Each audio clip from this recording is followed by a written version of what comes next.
Hello मेरे प्यारे बच्चों, कैसे हैं आप लोग। बेटा दिखाइए कि रूटीन एक अपरिमेय संख्या है। मेरे बच्चे ये प्रश्न परीक्षा में बहुत ट्रेंड करता है। देखो ये 2019 के यूपी बोर्ड एग्जाम में आया, 2020 के यूपी बोर्ड एग्जाम में आया, 2022 के यूपी बोर्ड एग्जाम में आया, 2023 के भी यूपी बोर्ड एग्जाम में आया, यहाँ तक कि बेटा 2024 के भी यूपी बोर्ड एग्जाम में आया।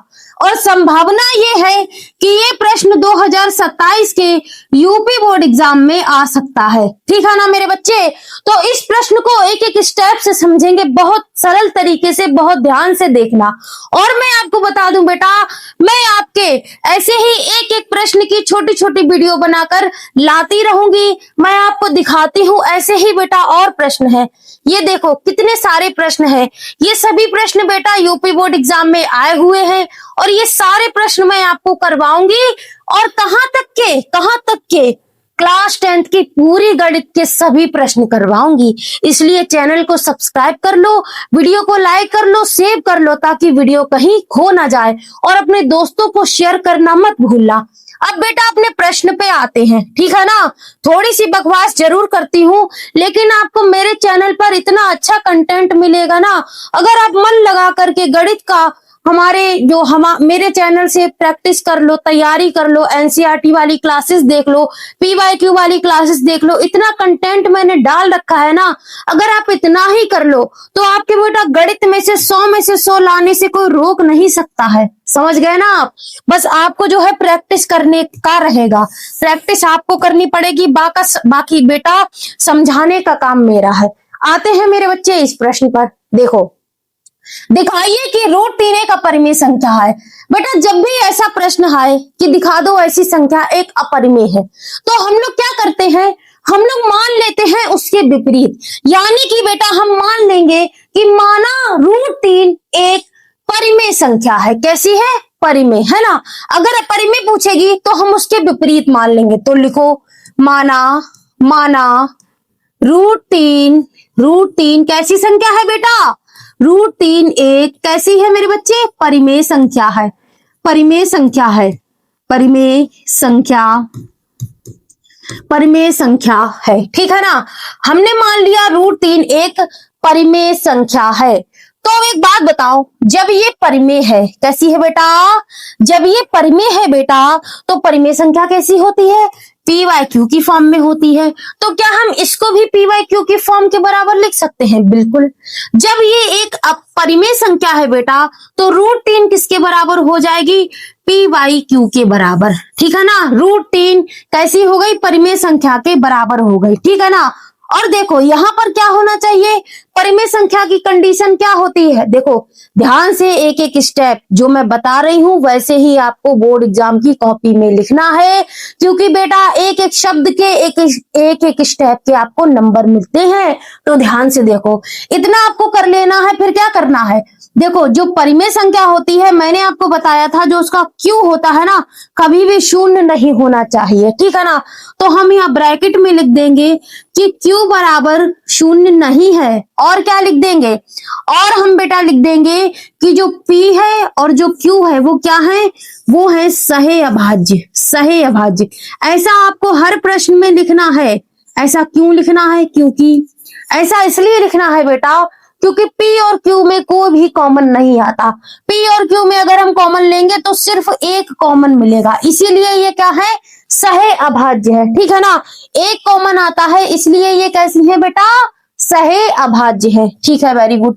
अब आगे करो। अब आगे बेटा इसका प्रोसेस ये रहता है, अब हमको कुछ दिख नहीं रहा है कि इस सवाल में क्या करें, तो आप कर दो कि दोनों पक्षों का वर्ग करने पर।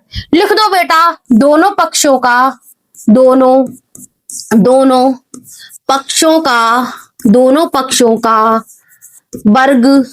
वर्ग करने पर। ठीक है ना। दोनों पक्षों का वर्ग करने पर, दोनों पक्षों का वर्ग कर दो बेटा। √3 का वर्ग करोगे तो √3 का स्क्वायर चढ़ जाएगा, बराबर कर दो। P/Q का वर्ग करोगे तो P क्या हो जाएगा बेटा? P/Q लिख दो और ब्रैकेट लगा के स्क्वायर लिख दो।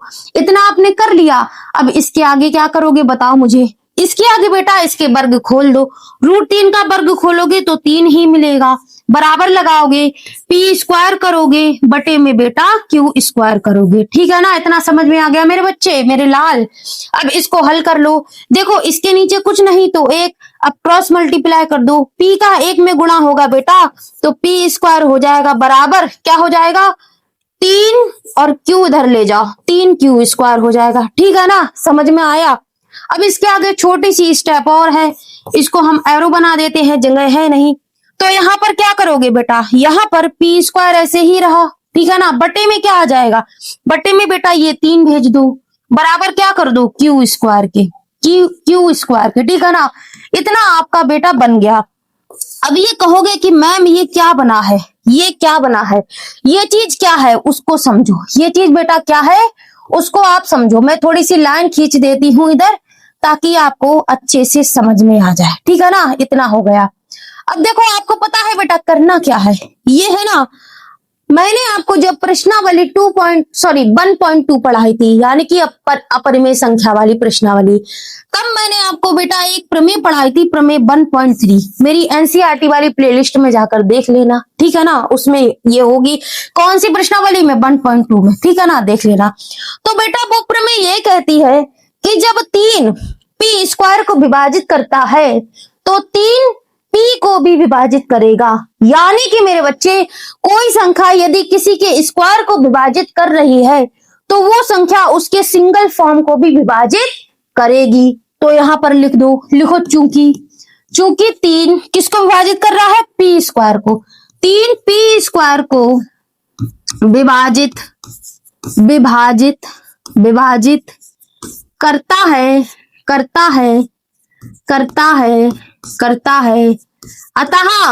अतः क्या हो जाएगा, अतः 3 किसको विभाजित करेगा, पी स्क्वायर को करता है तो 3 पी को भी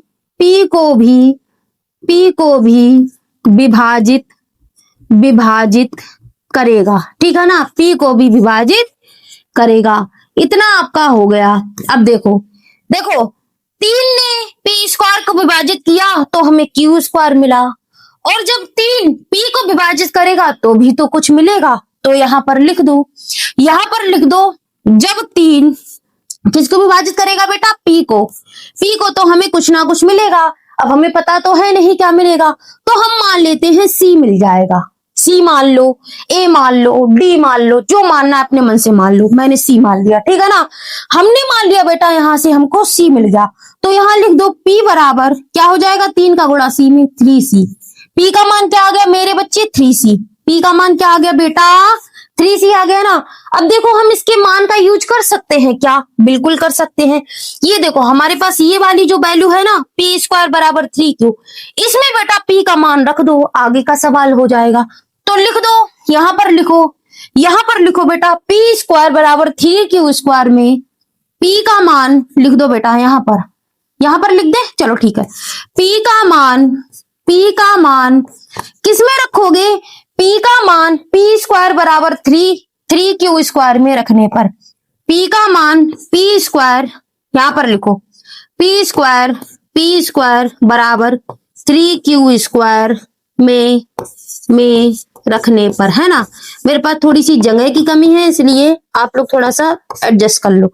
रखने पर अब हम लोग मान रख देते हैं बेटा, उसके लिए ऐसा करते हैं, यहां पर लाइन खींच देते हैं, यहां पर हमको प्रॉपर जगह मिल जाएगी। ठीक है ना, यहां पर अगर दूसरे कलर से खींच देते हैं, नहीं तो सेम हो जाएगा। रुको एक सेकेंड, ठीक है ना, ये आपकी मैंने लाइन खींच दी। अब यहाँ पर हम लोग मान रख देते हैं, चलो लिखो यहाँ पर लिख दो बेटा, पी स्क्वायर बराबर क्या है, बराबर 3q स्क्वायर है। यहाँ पर जहां जहां आपको पी दिखे वहां पी का मान रख दो, वहां बेटा पी का मान रख दो। पी का मान क्या है, 3c है ना, तो इस पी की जगह पर 3c रख दो, इसका कर दो स्क्वायर, बराबर कर दो 3 और q स्क्वायर। ठीक है ना, इसका स्क्वायर खोलो, 3 का स्क्वायर खुलेगा तो 9 होगा, c का स्क्वायर खुलेगा तो स्क्वायर होगा। ठीक है ना, 3 ऐसे ही रहेगा, q स्क्वायर ऐसे ही रहेगा। अब इसमें देखो आगे क्या हो सकता है, आगे काटा पीटी हो सकती है। 3 एकम 3 और 3 तिया 9, ये कटा, तो यहाँ क्या बचा, 3c स्क्वायर बराबर के बेटा q स्क्वायर। ठीक है ना, समझ में आया। अब हम लोग यहाँ से क्या कर सकते हैं, यहाँ देखो सी स्क्वायर ऐसे ही रहने दो, क्यू स्क्वायर ऐसे ही रहने दो और इस 3 को नीचे ले आओ, ठीक है ना। अब देखो यहां से एक चीज और बन गई, यहां से बेटा एक चीज और बन गई। क्या बन गया यहां से? ये आपका एक सेकेंड, ये आपका जो है ब्रैकेट बन नहीं रहा है, चलो इतना, ये चीज देखो। अब यहां से सेम यही वाली कंडीशन, क्या चीज? जब 3 क्यू स्क्वायर को विभाजित करता है तो 3 क्यू को भी विभाजित करेगा। यहां से तुम्हें क्या मिला? 3 ने पी को भी विभाजित किया, 3 ने पी स्क्वायर को भी विभाजित किया, 3 ने पी को भी विभाजित किया। अब 3 क्यू स्क्वायर को भी विभाजित कर रहा है तो 3 क्यू को भी विभाजित करेगा, ठीक है ना। तो यहां पर लिख दो, यहां पर बेटा लिख दो, मैं यहां पर लिख देती हूं, एक सेकंड देखना जरा, एक सेकंड, थोड़ा सा मुझको लाइन खींचने के लिए टाइम दे दो, बस हो गया, ठीक है ना। यहां पर अपने लोग लाइन खींच देते हैं, ये खींच दिया। अब यहां पर हम लोग लिख देंगे, यहां पर बेटा लिख देंगे, यहां पर बेटा लिख देंगे हम लोग, ये मैं लाइन खींच दूं थोड़ी सी, ठीक है। अब देखो यहां पर लिख दो बेटा, लिख दो, चूंकि 3 क्यू स्क्वायर को विभाजित करता है,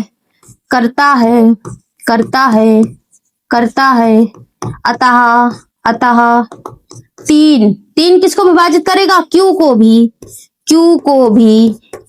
भी क्या करेगा? विभाजित करेगा, ठीक है ना। ये आपका पूरा सवाल हो गया। अब देखो, अब हमको यहां से टेक्निक क्या लगानी है कि हमें पता चल जाए। हमको बेटा अभी तक विभाजित वाला आया, अब देखो हमको सिद्ध करना है कि ये एक अपरिमेय संख्या है, बस इतना हो गया, यहीं से ये सिद्ध हो जाएगा। कैसे? देखो अगर देखो 3 पी स्क्वायर को विभाजित किया, 3 पी को भी विभाजित किया, 3 ने क्यू स्क्वायर को विभाजित किया और 3 ने क्यू को भी विभाजित किया। यहां से हमें क्या मिला? हमने माना था कि पी और क्यू में केवल एक ही कॉमन आता है, लेकिन जब पी और क्यू दोनों 3 को विभाजित कर रहे हैं, जब 3 है ना, जब 3 पी और क्यू दोनों को विभाजित कर रही है तो यहाँ पर हमें कॉमन क्या मिल रहा है? 3, ना कि 1। हमने माना था 1 आना चाहिए उभयनिष्ठ, लेकिन यहाँ पर उभयनिष्ठ 3 आ रहा है। तो हमने जो माना था कि यहाँ पर उभयनिष्ठ केवल 1 होगा, तो हमारी तो कल्पना गलत हो गई। हमारी कल्पना कैसी हो गई? गलत हो गई। तो यहाँ पर लिख दो, यहां पर लिख दो मेरे बच्चे, यहां पर लिख दो मेरे बच्चे। क्या लिखोगे? चूंकि लिखो, चूंकि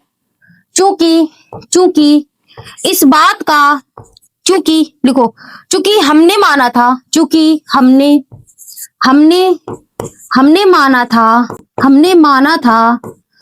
माना था कि पी और क्यू में केवल कितना उभयनिष्ठ होता था?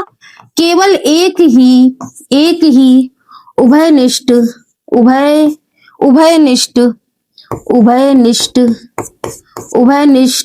होगा। लेकिन यहाँ उभयनिष्ठ कितना है बेटा? उभयनिष्ठ 3 है, ठीक है ना। लिख दो, अतः हमारी कल्पना गलत है, अतः हमारी कल्पना कैसी है? गलत है। जो हमने कल्पना की थी, हमने क्या कल्पना की थी बेटा? कि √3 एक परिमेय संख्या है, तो हमारी कल्पना तो गलत हो गई। जब यहाँ पर 1 कॉमन ना आकर के कितना कॉमन आ गया बेटा? 3 कॉमन आ गया, है ना।